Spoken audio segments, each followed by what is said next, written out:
शिव पुराण के श्रवण से देवराज को शिवलोक की प्राप्ति तथा चंचुला का पाप से भय एवं संसार से वैराग्य। श्री शौनक जी कहते हैं, महाभाग सूत जी, आप धन्य हैं, परमार्थ तत्व के ज्ञाता हैं।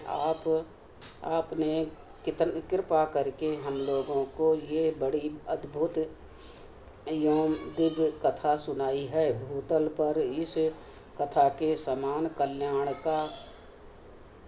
का सर्वश्रेष्ठ साधन दूसरा कोई नहीं है। ये बात हमने आज आपकी कृपा से निश्चय पूर्वक समझ ली। सूत जी, कलयुग में इस कथा के द्वारा कौन कौन से पापी शुद्ध होते हैं, उन्हें कृपा पूर्वक बताइए और इस जगत के कृतार्थ कीजिए। सूत जी बोले, मुने, जो मनुष्य पापी, दुराचारी, खल तथा काम क्रोध आदि में निरंतर डूबे रहने वाले हैं, वह भी इस पुराणों के श्रवण पठन से अवश्य ही शुद्ध हो जाते हैं। इसी विषय में जानकर मुनि इस प्राचीन इतिहास का उदाहरण दिया करते हैं, जिसके श्रवण मात्र से पापों का पूर्ण तथा नाश हो जाता है। पहले की बात है, कहीं किरातों के नगर में एक ब्राह्मण रहता था, जो ज्ञान में अत्यंत दुर्बल, दरिद्र, रस बेचने वाला तथा वैदिक धर्म से विमुख था।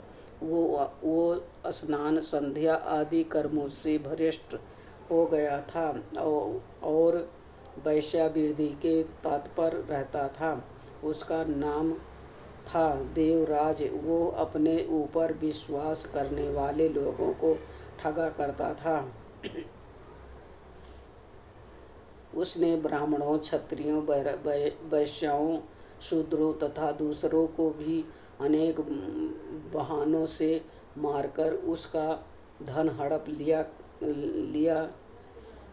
लिया था, परंतु उस पापी का थोड़ा सा भी धन कभी धर्म के कामों में नहीं लगता था। वो वैश्यागामी तथा सब प्रकार से आचार भ्रष्ट था।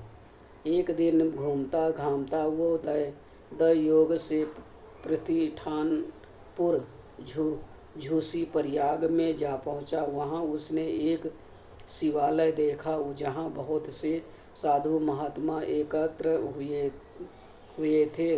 देवराज उस शिवालय में ठहर गया, किंतु वहाँ उस ब्राह्मण को ज्वर आ गया। उस ज्वर से उसको बड़ी पीड़ा होने लगी। वहाँ एक ब्राह्मण देवता शिव पुराण की कथा सुना रहे थे। ज्वर में पड़ा हुआ देवराज ब्राह्मण के मुखार बिंदु से निकली हुई उस शिव कथा को निरंतर सुनता रहा। एक मास के बाद वो ज्वर से अत्यंत पीड़ित होकर चल बसा। यमराज के दूत आए और उसे पासों से बांधकर बलपूर्वक यमपुरी में ले गए। इतने में ही शिवलोक से भगवान शिव के प्रसाद गण आ गए। उनके गौर अंग कपूर के समान उज्ज्वल थे। हाथ त्रिशूल के सुशोभित हो रहे थे। उनके संपूर्ण अंग भस्म से उदासित थे और रुद्राक्ष की मालाएं उनके शरीर में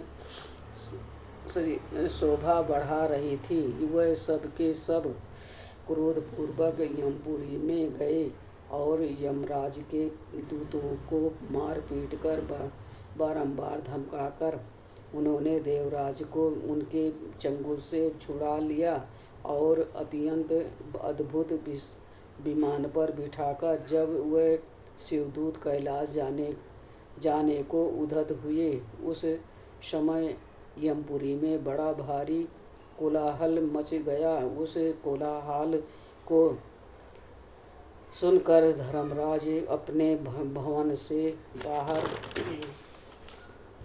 बाहर आए। साक्षात दूसरे रुद्रों के समान प्रतीत होने वाले उन चारों दूतों को देखकर धर्माज्ञ धर्मराज ने उनका भी विधिपूर्वक पूजन किया और ज्ञान दृष्टि से देखकर सारा वृत्तांत जान लिया। उन्होंने भय के कारण भगवान शिव के उन महात्मा दूतों से कोई बात नहीं की पूछी, उल्टे उन सबकी पूजा एवं प्रार्थना की। तत्पश्चात वह शिवदूत कैलाश को चले गए और वहां पहुंचकर उन्होंने उस ब्राह्मण को दया सागर शंभ शिव के हाथों में दे दिया।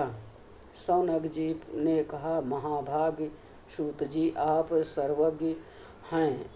महामते, आपके कृपा प्रसाद से मैं बारंबार कृतार्थ हुआ। इस इतिहास को तू सुनकर मेरा मन अत्यंत आनंद में निमग्न हो रहा है। अतः आप अब भगवान शिव में प्रेम बढ़ाने वाली शिव संबंधिनी दूसरी कथा को भी कहिए। श्री सूत जी बोले, शौनक सुनो, मैं तुम्हारे सामने गोपनीय कथा वस्तु का भी वर्णन करूँगा, क्योंकि उस शिव भक्तों में अग्रगण्य तथा वेदांतों में श्रेष्ठ हो। समुद्र के निकटवर्ती प्रदेश में एक वस्कल नामक ग्राम है, वहाँ जहाँ वैदिक धर्म से विमुख महापापी दिव्य निवास करते हैं। वह सब के सब बड़े दुष्ट हैं। उनका मन दूषित विषय भोगों में ही लगा रहता है। वह ना देवताओं पर विश्वास करते हैं, ना भाग्य पर। वह सभी कुटिल वृत्ति वाले हैं, किसानी करते और भांति भांति के घातक अस्त्र शस्त्र रखते हैं। वह व्याधिचारी और खल हैं। ज्ञान वैराग्य तथा सत्कर्म का सेवन ही मनुष्य के लिए परम पुरुषार्थ है।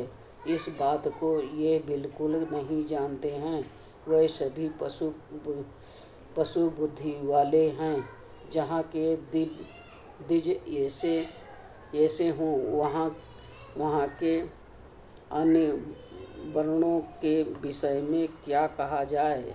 अन्य वर्णों के लोग भी उन्हीं की भांति कुत्सित विचार रखने वाले स्वधर्म विमुख एवं खल हैं। वह सदा कुकर्म में लगे रहते हैं और नित्य विषय भोगों में ही डूबे रहते हैं।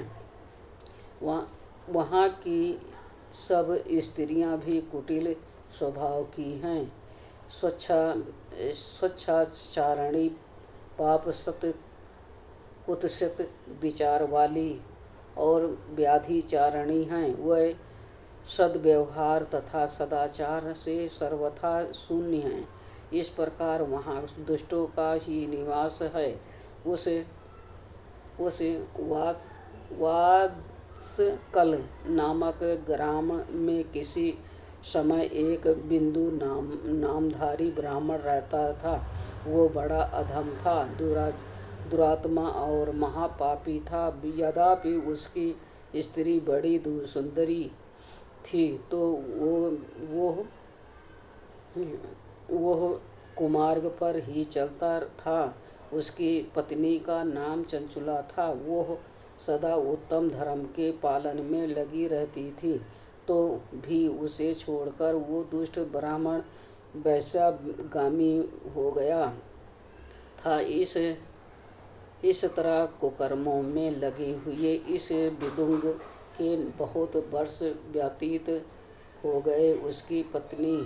उसकी स्त्री चंचुला काम से पीड़ित होने पर भी स्वधर्म नाश के भय से कलेश सहकर भी दीर्घ काल तक धर्म से भ्रष्ट नहीं हुई, परंतु दुराचारी पति के आचरण से प्रभावित हो आगे चलकर वो स्त्री भी दुराचारिणी हो गई। इस तरह दुराचार में डूबे हुए उस मूढ़ चित्त वाले पति पत्नी का बहुत सा समय व्यर्थ बीत गया। तदंतर शूद्र जातीय वैश्या का पति बना हुआ वो दूषित बुद्धि वाला दुष्ट ब्राह्मण बिंदुक समयानुसार मृत्यु को प्राप्त हो नरक में जा पड़ा। बहुत दिनों तक नरक के दुख भोग कर वो मूढ़ बुद्धि पापी विंध्य पर्वत पर भयंकर विश्वास हुआ। इधर उस दुराचारी पति बिंदुक के मर जाने पर वो मूढ़ हृदया चंचुला बहुत समय तक पुत्रों के साथ अपने घर में ही रही।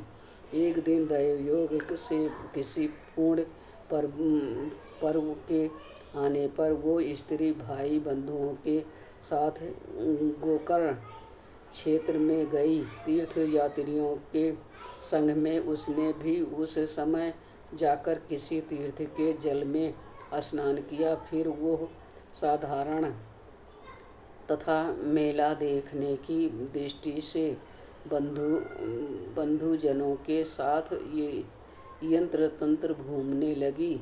घूमती घामती किसी देव मंदिर में गई और वहाँ उसने एक दयोग ब्राह्मण के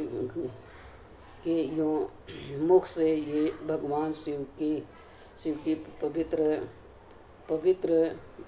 एवं मंगलकारिणी उत्तम पौराणिक कथा सुनी।